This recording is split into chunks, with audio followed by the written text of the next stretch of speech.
Due to suggestive adult themes and dialogue, this podcast is intended for adults. In other words, the truth is ugly, so we get ugly right along with it. Everything we say is out of love for ourselves, our people, and our community. Sincerely, the Green Route Podcast. And stop the damn dancing! Act like you got some goddamn sense, people! Black people don't hope, we wish. We wish a motherfucker would be in our shit. As far as I'm concerned, they could burn this bitch to the ground. And it still wouldn't be enough. And they are lucky that what black people are looking for is equality and not revenge. Want to welcome y'all to the Green Route Podcast, episode number 28. I am GS. And I am Marlissa. What's up, y'all? Welcome back.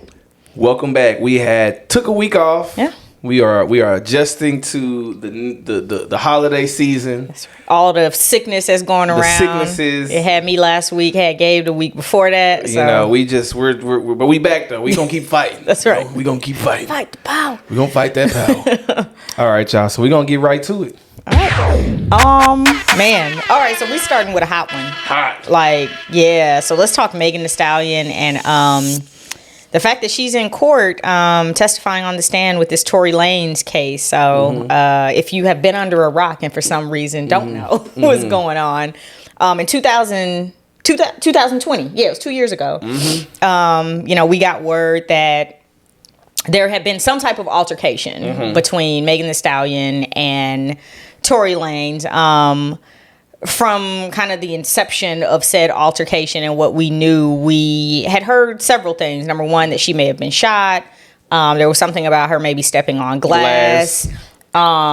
We saw a lot of celebrities get involved. DJ Academics, a lot of hearsay. A lot of So this is day 3 of the trial. We don't know exactly how long it's going to last, but we do know that Megan has taken the stand thus far. And I don't think Tory Lanez has gotten on the stand, but any good attorney would probably keep him off for quite a while. Yeah. The ex-best friend did get up there, and it sounds like she's been pleading the fifth. A lot. Yeah, quite a bit. It's her way of avoiding any criminalization of herself. So yes. Talk about why you would even plead the fifth, because I think people don't understand why you take the fifth in the first place. Well, you take the fifth. Because, and this is not, again, a lot of people might say, oh, by pleading the fifth, you automatically are connecting yourself to guilt. You are guilty or whatever. But it's like, no, you might be, it's possible that you might be trying to save yourself from lesser charges or from lesser potential offenses, specifically perjury. Yes. Because if you gave the wrong statement, or if there was something that you said that maybe you're not 100% sure of now, you may plead the fifth because it may not corroborate with your original story. Statement, yeah. And you don't want to help or hurt a specific party, because when you plead the fifth, when you don't plead the fifth and you're not 100% sure, you run the risk of hurting one side or the other. Yeah. And the thing about it is, a lot of times people plead the fifth because they don't want to hurt a specific side. So I had to think about it, because when I saw that she had pled the fifth, I'm like, what are you trying to keep yourself from being connected to? Like, that was kind of the first thought. Because a lot of times people will take the fifth to keep from incriminating themselves. Yes. But then when I really sat down, I was like, no, it could be that her attorney said, hey, if they ask you this question in particular, take the fifth, because what will come next is this. Like. It could lead to a line of questioning that could lead to even more. Yep. That could unravel one of the other statements from one of the other witnesses. So it's a lot. I will say that one thing that I have been talking about pretty vocally since this all went down was really a lot of the talk that was directed towards Megan Thee Stallion when this all went down. Like, it was the whole, Didn't believe her. Yeah, we don't believe her. This bitch lying. Why she trying to do this to Tory Lanez? It reminded me so often of, how you can be the greatest black woman in the world, but if there is another man who is considered just as great, or sometimes not even as, I'm going to be honest, like, you know, you're expected to kind of like fall on the sword to protect him. And so one of the statements that bothered me when she got on the stand, she said, I wish he would have shot and killed me because of the torture. If I had known the torture I was going to go through. Oh, I'm sure she got a lot of backlash on social media and all that because of all this. Yeah. So, and it's funny. I did a quick TikTok video. It was a minute or less. And I had men in my comments like talking about, well, she slept with half of Hollywood, so she's not worth protecting. And it just reminded me of all of the things that say like you're not worth it, regardless of all the great things that you accomplish in this world, what you give to the world, your gift, your life still really is worth less than, you know, this man's freedom. I mean, my perspective from this, for number one, it was I took it as this is a rude awakening as to how Hollywood relationships work. There's a lot of entitlement. There's a lot of ego. So, in my mind, I'm gonna be honest. I'm more inclined to believe the woman in a situation like this, in which you've been assaulted or someone's shot you, someone's harmed you. I'm just more inclined to believe the woman, unless you just have a history of lying or just being on some fuck shit. That's the other thing. That's a little different. But for sure, up to that point, there was no history of that. So this was like, it was just like, yes, something definitely occurred. Something definitely occurred in which you were harmed, and it's like everything that's happening with Tory. It's like, how bad did you do? Like, what? First of all, why was a gun even a part of this whole situation? This is like a hangout session with friends because allegedly they got kicked out of college in the spot because they were too drunk and a little belligerent and back and forth. I'm like, in my mind, guns, shit like that shouldn't be involved when we're talking about multi-million-dollar personalities and celebrities. Like, if anything, I understand the stresses of work and all of that can lead to altercations and stuff like that, but it's like, when you have what you have, we just need to be better about how we are with one another, or at least understanding that certain people, when they do have that fame, they are in that space in which they might be inclined to be violent and be on some fuck shit. So it's just like, we need to be like, look, you somewhere else, I'm not there, and we can go our separate ways. You go to your mansion, I go to my mansion. Yeah. It could have been as simple as that. And I just hate that, again, it's a lot of speculation, but it's just like, we really can't believe automatically, just as a man looking at other men who respond to, it's like, we can't automatically just believe, oh, she lying on him, or it's automatically that, because it's like, well, I think a lot of men are saying that because it perpetuates this fantasy that these bitches be lying. Like, well, for sure, a lot of men hate women. Like, they're heterosexual men. I think that is at the base of it. Who hate women. I think a lot of what she experienced is just that. They've been hurt. They've been they've all that, and you hurt niggas need to just stay at home. Like, if you a hurt nigga, just stay at home. Your trauma is showing. Yeah, like, come on, my nigga. Just say, and I think I said it in the video, like, tell me you hate women without telling me you hate women. Like, I agree with you. If there had been a history of her being problematic or lying or anything, I would have looked twice. Yeah. Tory Lanez does have a history of being like, didn't he just assault August at backstage at a concert for not saying hi to him? They had a disagreement. Like, you know what I mean? I mean, like, he was finna they had a little spat. It was it's one of them things where it just was like, my nigga, you just I won't be honest. Do I think he harmed her or something from his? Yeah. Actually, I do. I think, but I think it was more like ego based. I think it was like, if someone, like, in Hollywood, or just like from the few stories that I've heard, like, the egos are so big in which people will talk crazy to you, do certain things, and they will respond to you. I ain't gonna lie. I was a huge Tory Lanez fan. I'm talking about Chicks tapes, the mixtapes, all that. I really fuck with his music, and then when all this shit happened, I'm just like, I was just so disappointed. I was like, even let's say there's a small chance that she is lying. She's lying. Black man, why are you in a space? I always say this to Indian, and it's outside of Tory Lanez, but why are we as black men subjecting ourselves to women who make us that angry? I can speak from personal experience. I have been in relationships with women that I have had to end it. One specifically, I had to end it because the fighting was just too fierce. And I'm like, I'm gonna hurt you at some point. Yeah. All that. And it's just like, nigga, you but have as a man, being able to say, like, you take me past my character. I'm not even this kind of nigga, but you making me into this. I gotta go. Yeah. I gotta go.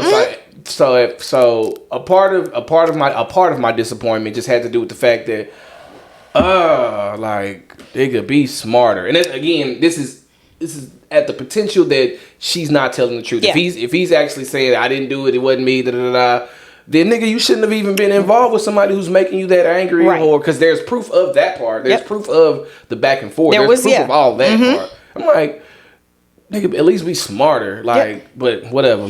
Well, we're all gonna keep watching, but I do think that the conversation going on in the community is an important one. I think that conversation definitely needs to happen. Like, that conversation needs to continue to happen. I think that we need to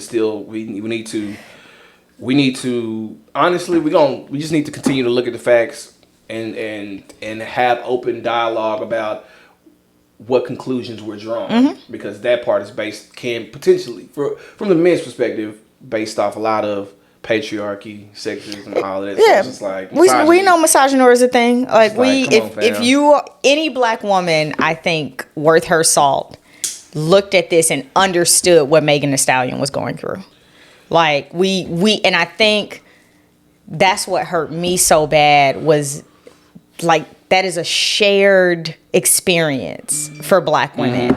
Like, we all know what it's like to be in a room full of black men and you are the hurt one, yet you are blamed for your hurt. Like, and that's a bigger family issue that we gotta address. Family issue we gotta address. Yeah, we need to continue to have that conversation, like why that is. Yeah. And so yeah, I mean, I am I hate to hear that she, thought about death, right? Like, was kind of her only escape. So, and that will loop back around, y'all, with our last topic, crazy enough. I think it goes to show that our trauma is still alive and well, and it shows up in ways like having thoughts about ending things, right? That's the only escape. So yeah. All right, y'all.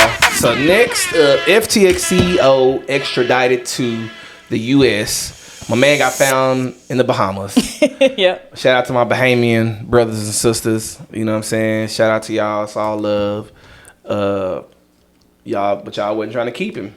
Y'all didn't want to keep him. Well, he has charges there too, but the U.S. requested that he be extradited to. What did he get charged? What was he doing in the Bahamas? So FTX, the headquarters was in the Bahamas. Oh yeah, shout out to the tax loopholes that he was taking advantage of. That hundreds of other millionaires have already been taking advantage of. Yep. So the Bahamas is where it was, where it was headquartered. So he had like a mansion there. That's where they I think they found him at one of his apartments, if I'm not mistaken. But yeah, the U.S. was like, hold on, y'all got y'all charges out the way. Cool. We need him to come here so he can stand trial here. So fraud, espionage, what else? Fraud, espionage, money laundering, tax evasion. Yep. He's getting the book thrown at him, but a part of why the book is being thrown at him is because he's hurt a lot of people with money. A lot of people with money really believe in him. He had what stadium was that? That was Dame. Let me find it, because they changed the name of some shit. It was either, I think it was Arizona. Let me see, FTX. But yeah, FTX Arena, FTX Stadium, Miami. Miami. It was in Miami. So he had a lot of big investors. One of the guys from Shark Tank was a big investor. Steph Curry, another person. Yeah. He I'll say that he was handling the marketing aspect very well. Well, he's a 30-year-old techie guy who, he can get people to believe that, hey, I got the next best thing. And it's crypto. It's a buzzword right now. So, you have this guy who has already founded one company. He founded Alameda Research, which was the crypto trading firm. That company had been doing okay. So he already had something in his back pocket to show. So when he came up with FTX, which was 2 years later, he actually founded it under Alameda Research. So when he founded this company, immediately red flags start going off, because you founded a crypto exchange under a crypto trading firm, but the trading firm trades on the exchange. There was no wall between the two companies. So a little bit of conflict of interest. Yes. sounding like Yep. some for sure insider trading. Like, Yes. You think we're not gonna warn all those things. our own Yep. group that has a trading system within the system?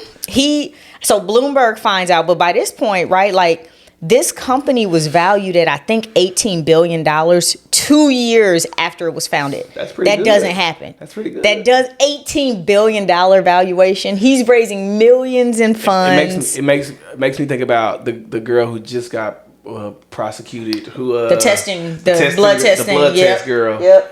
The blood test girl. I don't know her name either. I don't know her name either. But I saw her documentary and I read a bunch of shit. That was crazy. But yeah, so I mean, my dude, like you said, he got a bunch of people, like high wealth people, high profile people on board because again, it was crypto. It seemed really cool. Like he, the new wave. Yep. He's got Alameda Research. He's already had some success. All right, cool. And then come to find out, y'all, they was pretty much using like FTX to fund Alameda Research. They were like funneling these people's investments in here and then like loaning the money to Alameda Research to cover their expenses. Then come to find out that this motherfucker got $1 billion loan. Billion. How do you get $1 billion loan from the company? What is your credit? Oh, you got $1 billion loan from your own company. Yeah, so that means that the money that was invested was taken by him. That's sums up a part of why he ended up getting caught up. He took some money out of the company, funneled it through to the other company, and then used that to invest in all kinds of different shit to try to back it up. But you're and not. And he was living a lavish lifestyle himself. Like he was getting caught up doing all kinds of shit, and they're like, I mean, you do well, my dude, but well, also too, he actually came up. He actually came up as one of those kinds of CEOs, like, oh, I'm driving my Hyundai and da da da da da. But then once people who were closer to him or people who were around him started to notice like how he was really spending, it was just an outside front. He wanted to be like one of those California multimillionaires. I wear my like, holy jeans and dude, just flip flops and just here, man. I'm just trying to do. Come to find out, you've swindled. You got millionaire. You got like $1 million palaces in the Bahamas. Like, it's crazy. So yeah, this man is in trouble. They're talking about 115 years for him. But again, you bring up a great point. We watched Wall Street millionaires and billionaires crash the housing market in 2008. Nobody went to prison.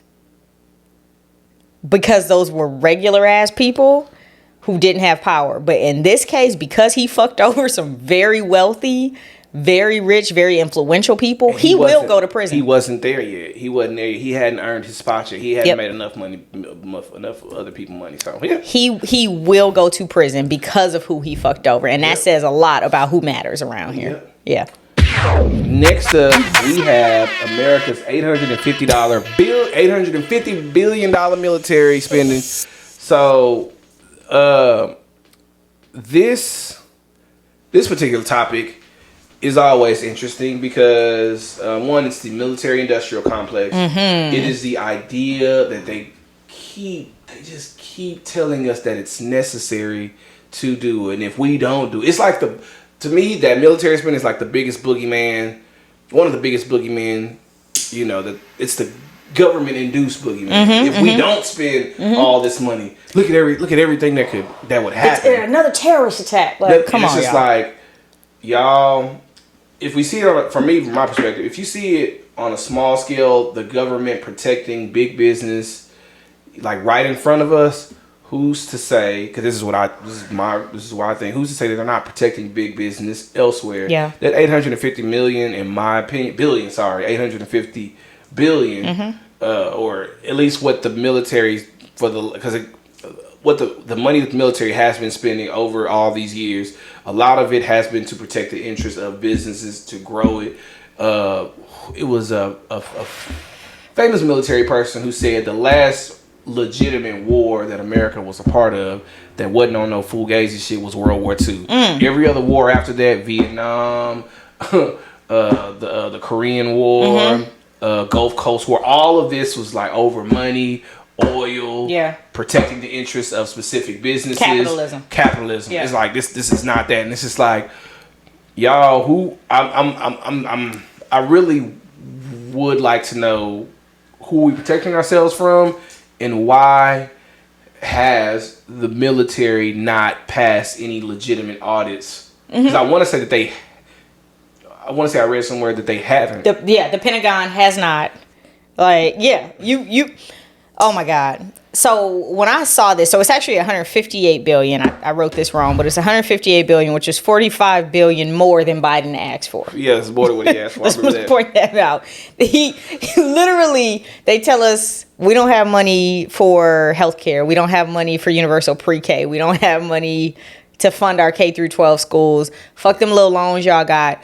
But they don't bat an eye at this man asking for, what was it, 815 billion, and instead was like, yeah, you got it, and here's 45 more. Like, it's crazy. Y'all one asks any questions. It's like this. It's like my mind. I'm thinking like y'all are saying this money is necessary to protect America. You're protecting America so that we can continue to pay the highest amounts for healthcare. You're protecting Americans so that we can continue to defund education. Not help the quote unquote working graduate. Who and what are we working to protect? One of the highest incarceration states, countries. I'm saying like what are we who are y'all protecting us from that?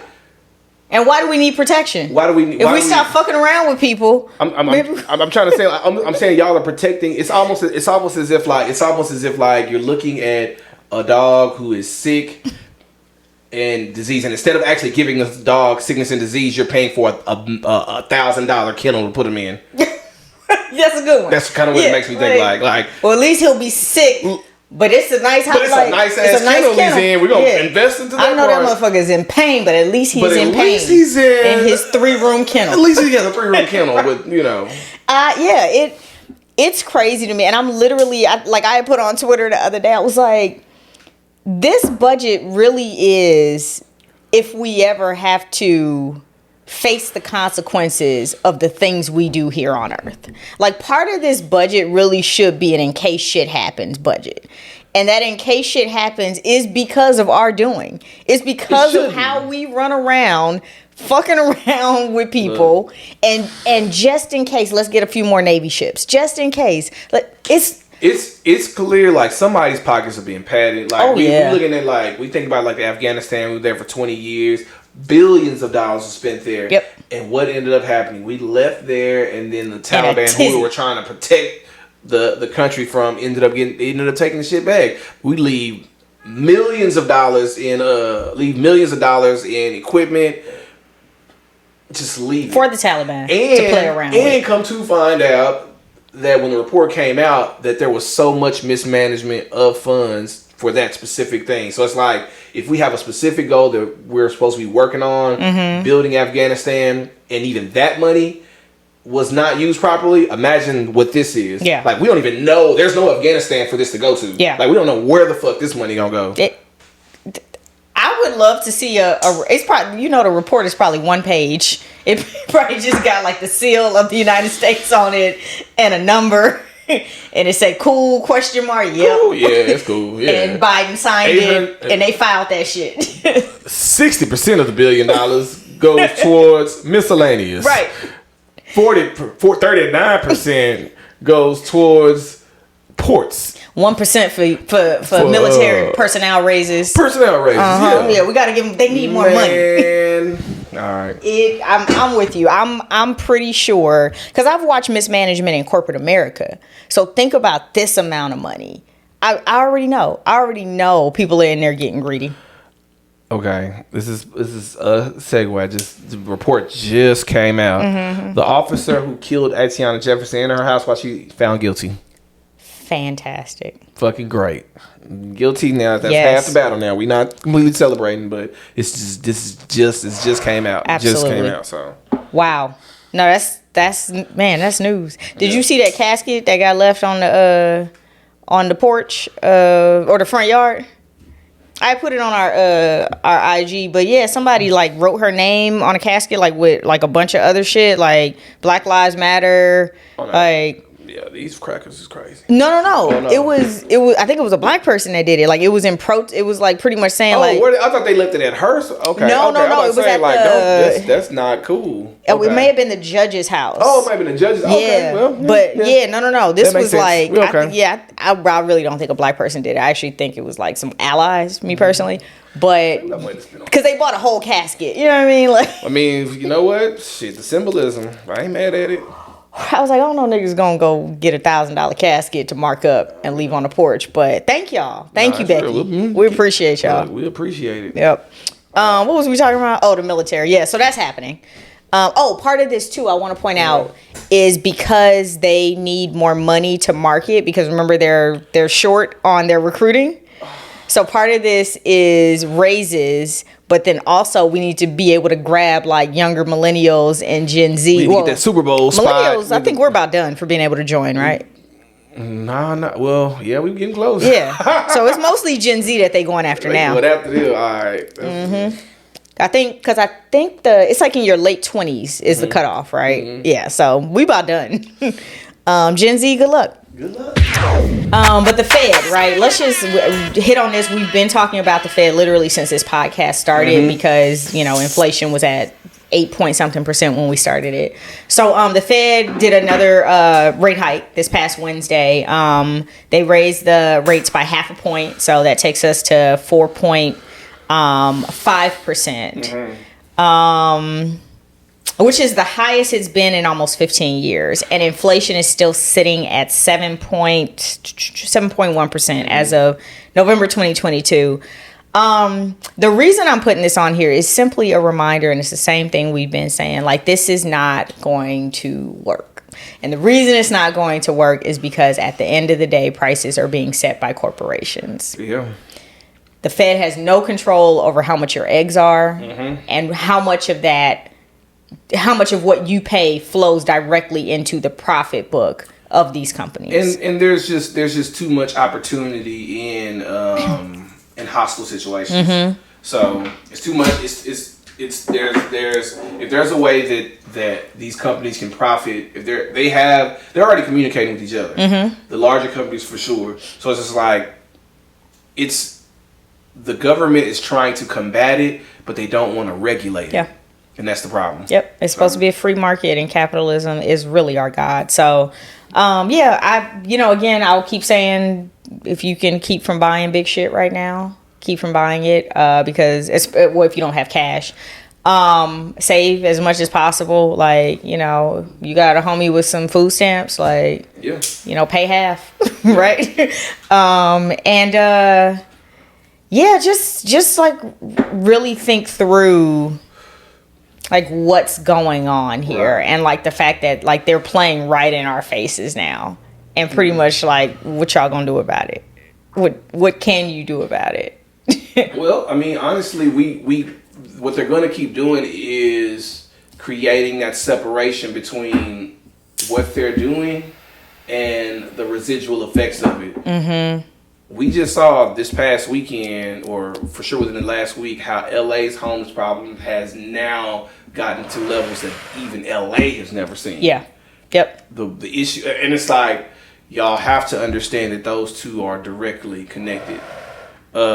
These interest rate hikes, price gouging, yep. What's happening with these companies, all these things that are occurring, they're only making it a tighter squeeze on the citizens of America.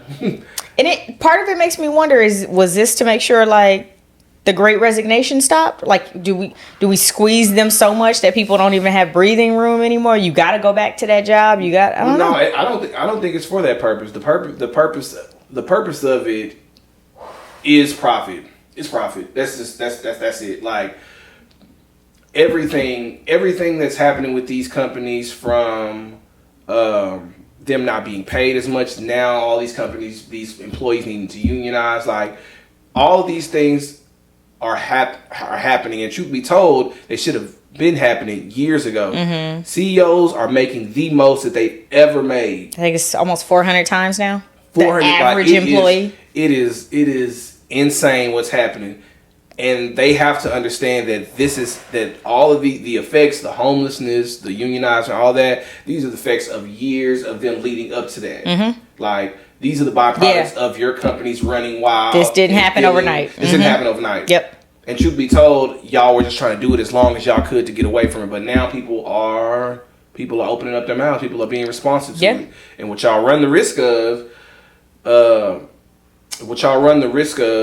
you run the risk of a few things. For sure, driving up the homeless rate. That's number one. You're driving up. People are not able to buy houses. People are not able to. You're going to create a large economic vacuum that works in reverse. There you go. It's going to be working. Capitalism will eat itself because of what you're doing. So, like, if you own all the houses but no one can afford it, there's no income for you. You just hold value. Yeah.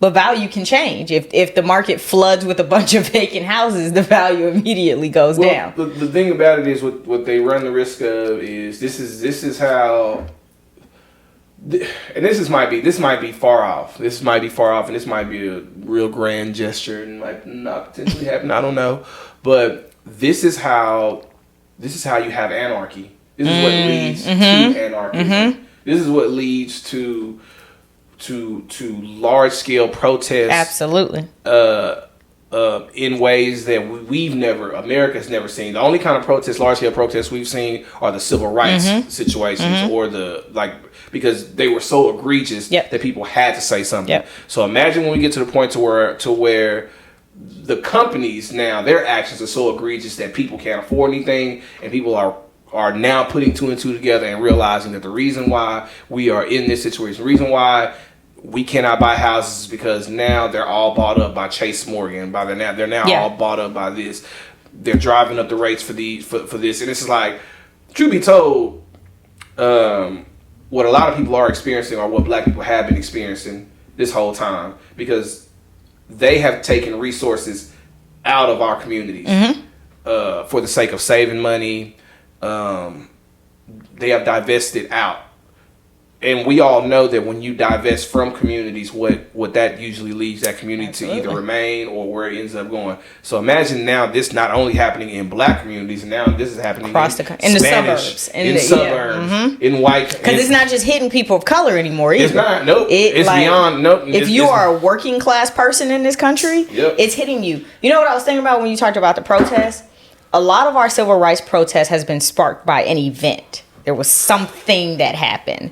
Like, this has been systemic, and it's been a long time coming. But I do believe that there is going to be an event that people will tie to what's happening with these companies, what's happening in Washington, D.C. with these politicians and how they embed with each other. And I think that is when that anarchy will start. And I'm not sure what that event is going to be, but it will have to be egregious enough, but momentarily enough where it'll shock people, almost like the George Floyd thing. Right. Like, we had to watch that for 8 minutes. Because the way it's going to, in my opinion, the way it's going to display itself first, this is all speculation. We don't know if this is going to happen, but what's going to happen is it's going to force everyone to vote a certain kind of way. And everyone's going to vote in a way that's beneficial to the poor groups, because that's going to make up the majority of the voting base.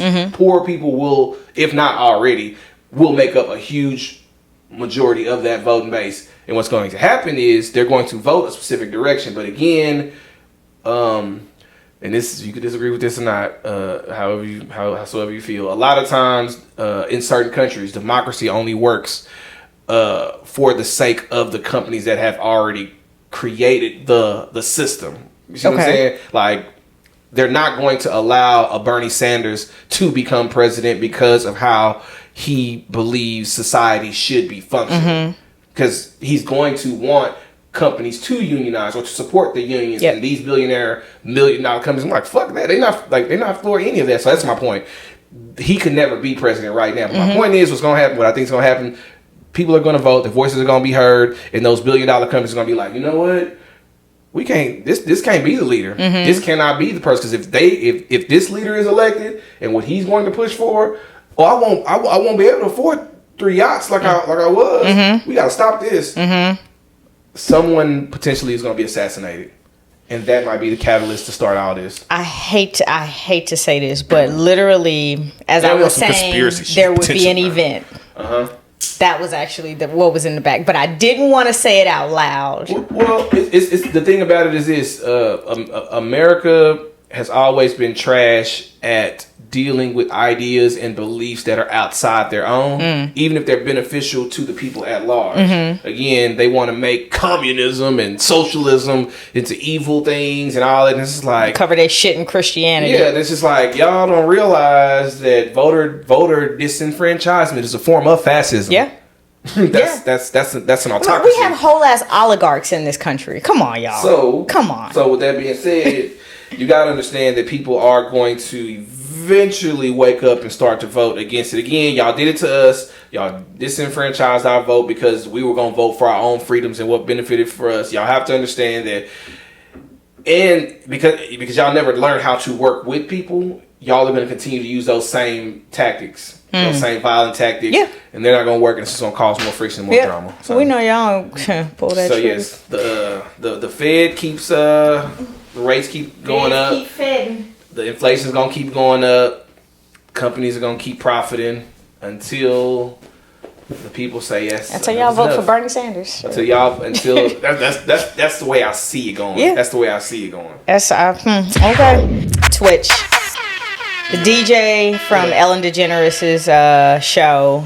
So yesterday or day before yesterday, we found out that we heard first that he had died. I don't think we were really sure at first, but then it came out that he had taken his own life via gunshot to the head, I guess, and it just brought up the conversation again about like mental health, and specifically for Black men. Right.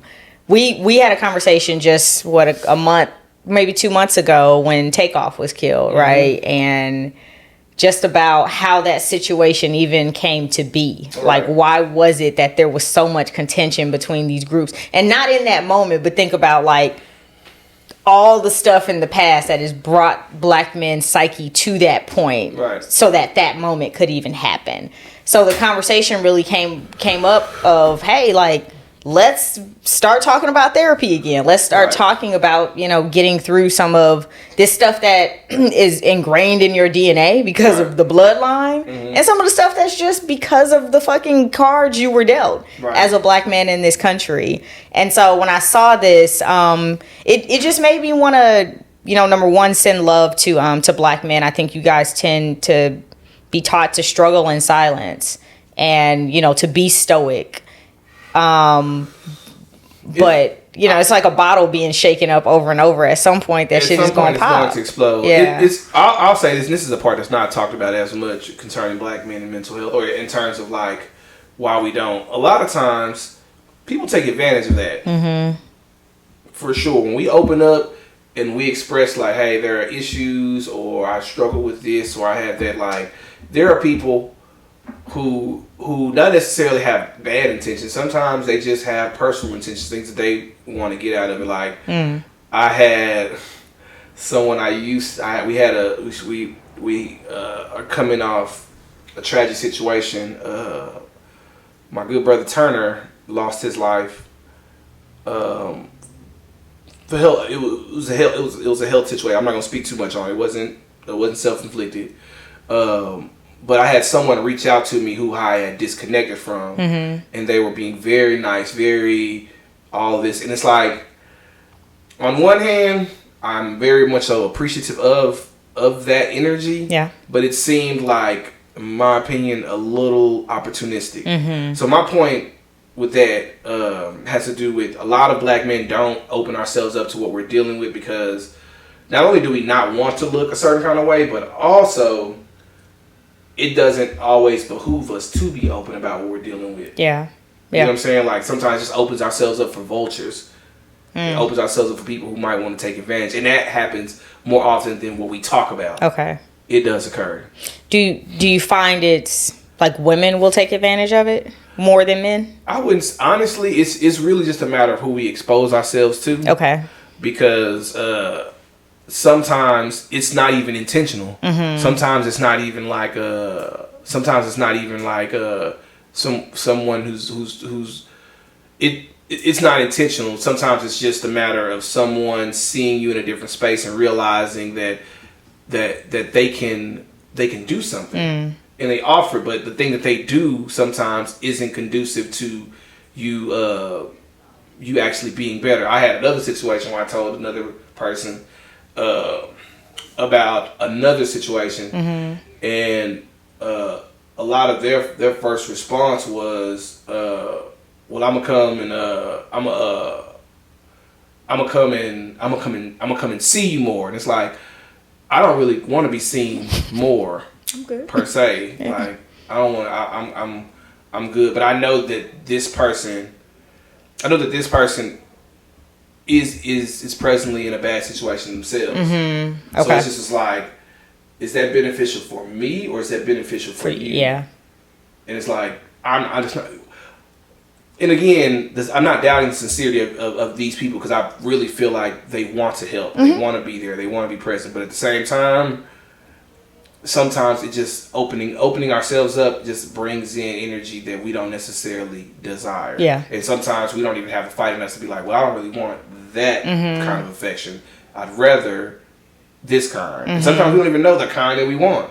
It just opens us up for a lot of stuff. And it's just like, and you know, one thing I and I don't know if these are men or women that you were opening up to, but I think what could be a potential remedy is, you know, women who can truly be friends with other women. Like, those are very sacred spaces for us, those friendships, because of how much we can share and because of like we know how we need to be there for one another. And so that's why, like, you know, you have these really tight-knit friend groups between women. Like, we text each other when we get home. Like, there's just unspoken rules, right, that you just kind of have. And I think what would be great is if men could experience that same type of intimacy more. I would say to that point, I 100% agree. I think that there are a lot of things that I think that men within our groups that we can learn from how you all are with each other. I'll say that just being open and being vulnerable is not necessarily a woman trait. It's kind of something that you should do as a human. I think that for sure I can put a name on this. My best friend, one of my closest partners, my boy TJ, and my boy Wiley. Like, I've had the opportunity to express to them sincerely and openly about what I've dealt with, or just like issues and stuff. And it's like their counsel in their ear that has been very beneficial for me. I didn't feel like they were trying to change anything or add anything or do this or do that. It just was like they just was there and they listened, and they gave me good positive feedback. And it's like, I don't think a lot of black men, I don't know if a lot of us have that. Like, I don't know if a lot of us have people that we feel comfortable with opening ourselves up to. I'm grateful for my best friends. I'm grateful for them. But I'm grateful for you. Yeah, no, I mean, Jess is one of my closest friends for sure. I think that's amazing. But I do think that's pretty rare for men to have. Like, it's crazy. Like, women will just be like, hey, I'm coming to sleep at your house tonight. Not because there's anything going on, but just because I want to be around my friend and I know it's okay to say, hey, I'm coming to, and sometimes we'll get in the bed with you, right? Like, we'll sleep right next to each other. So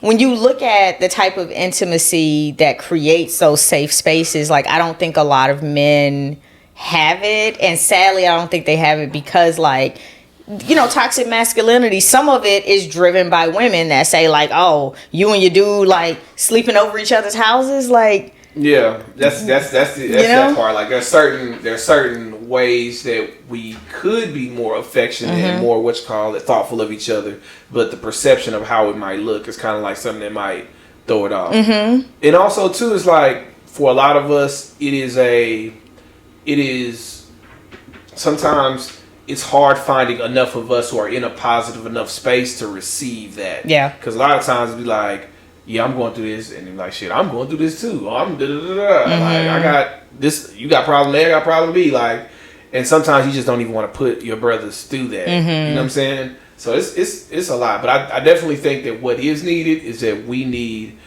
a consistent space in which we can express ourselves, or at least get out our ideas, even if we just put it on an anonymous card and just putting it out, and then just as men just discussing it and not putting a name or what you call it on it, just getting it out. Because male suicide rates, for sure, young black male suicide rates are now higher than they've ever been. For sure, young black males. And it's just like, I get why, because I remember when I was that age. I remember, like, we don't even realize, and this is coming from a person who grew up poor, father wasn't there, my mom was depressed, like, just having those issues and then having to, you know, swim through those waters alone. Like, it's there's so much that you don't know that you just kind of have to just keep on swimming, because you know, as soon as you stop, you're gonna sink. Okay. You know what I'm saying? It's kind of like that. If I can connect it to something, and you just got to keep on swimming through it. And a lot of brothers, they get tired of swimming. So, well, I am sending love. I know I ride for black women a lot, y'all, and I'm sure you understand why. But I love black men, and I have some amazing ones in my life, in my family, that I can't imagine if they were not here anymore. Specifically, if they felt like they didn't have any option but to end things for themselves. So love to Twitch's family and Turner's family as well. Exactly. I know that was a medical thing, but still he is a soldier who was lost. So, man, one of the brightest stars. Very, like, there are few peers that I have that I sincerely look up to their brains. And I'm like, I learn something every time I talk to him. And he was one of those people. It's him, Mel, X, a few other people I can name, but a few people, but he was definitely in that category for sure. Well, and love to the whole just like his family, his tribe, and that's what I was gonna say. Like, you know, love to the whole tribe, because when you have young black people who are about the people first, like, that becomes kind of a tight-knit group. You know what I mean? Like, we're all kind of into the same thing, like creative in some sort, but we're about the people and we're about building things for the community. So you tend to get to know one another very well because things interlock. So just love to that whole tribe, because that is a major loss for a lot of people. We actually, the funny thing is, that was gonna be the first person I did a podcast with. Me, him, and two other people. We were talking about putting a podcast together years ago. And he was one of the first people I was thinking about doing one with. Well, we'll have to do something for him on the Green Route. For sure. We'll have to make sure we memorialize him here. So you want to check in? Sorry, you got deep. We done already got deep. Check in. You want to go first or we go first? I can be quick. Go ahead. Yeah, I'm good. I was actually telling GS before we started recording that just trying to, be intentional about my time and really set some goals for 2023 to get like laser focused. I believe that, like, to be one of the greats, like, you have to block out distractions, and a lot of times that is sacrificing the shit that you want to do with your hood rat friends to be at the house whipping work. Man. And so that's the goal for 2023. I've canceled some travel so I can just be in that office, locked in. So that's where I am. How are you? I'm tired, y'all. So the most important lesson I just learned for sure within the last few hours, for sure, is this: if you cannot do everything, you cannot do everything. So y'all, I took on the undertaking of painting my room, and I extremely underestimated how much work, time, energy that it took to do it. I stayed up all night completing it. It didn't even come out looking the way I wanted it to look. Partially because halfway through the painting process, I got tired. I ran out of gas. Damn. I was just like, let me just make sure it's covered. It don't look that bad. But y'all, the I'm tired right now, and the overall point just really has to do with the fact that if again you can't do everything, and certain jobs, just pay somebody. Just pay somebody. That's it's okay. Like, lesson. I'm in a space to where business is well. I'm comfortable. I am good. I'm good. I can actually I can afford to pay someone for this. But it's just like that mentality that we develop growing up poor. Absolutely. Is us. We got to try to do it first. Why pay somebody when I can do it? I can try to do it. I'm and I was Mr. Everything for sure in my early 20s. I would have painted stuff. I fixed my cars.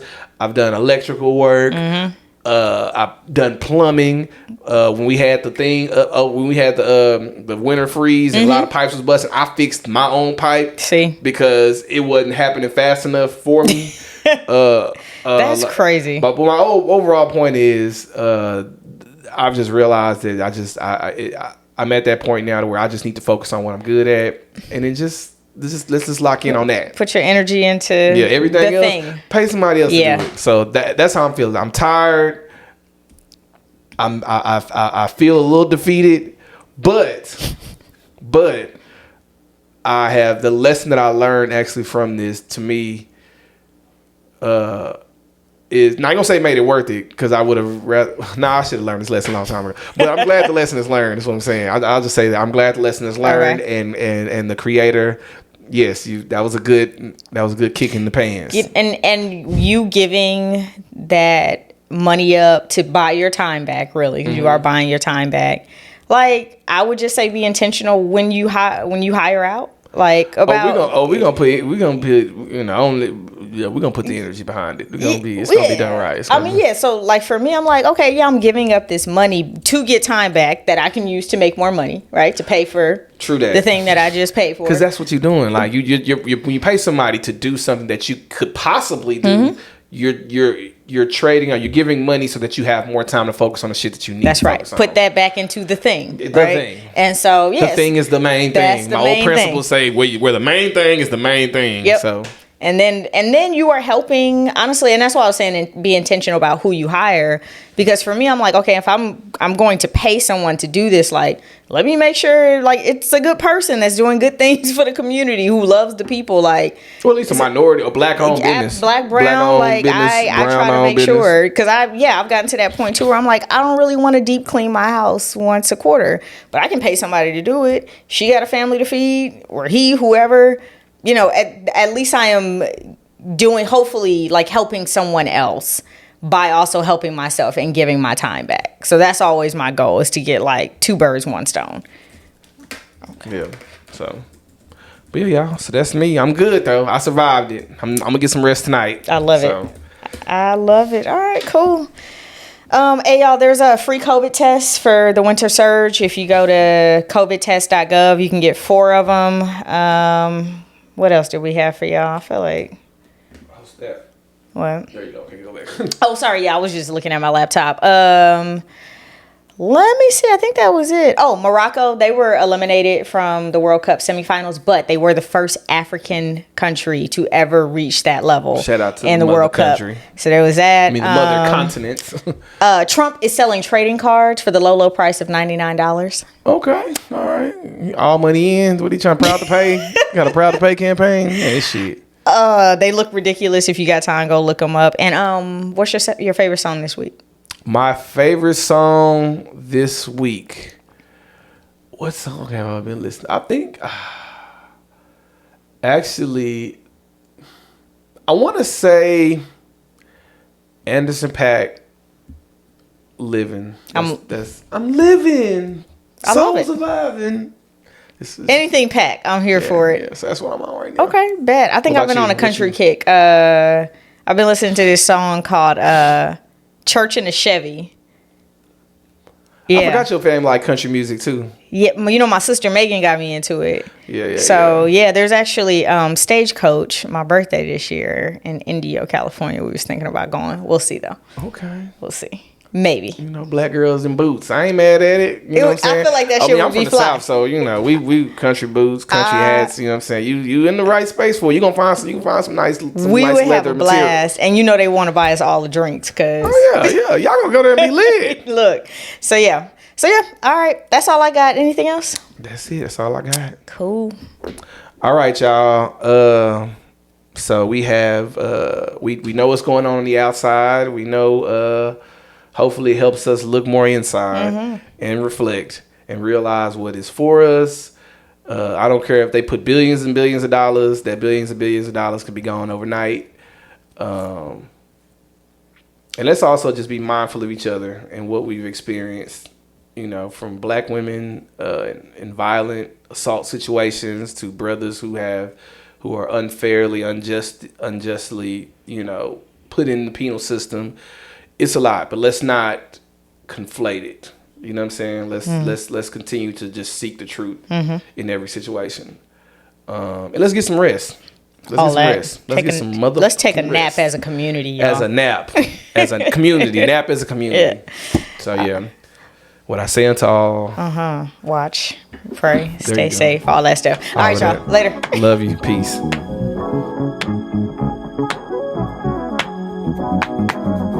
Sunshine, sunshine, tell me where you are. 'Cause I need you to get me through my life.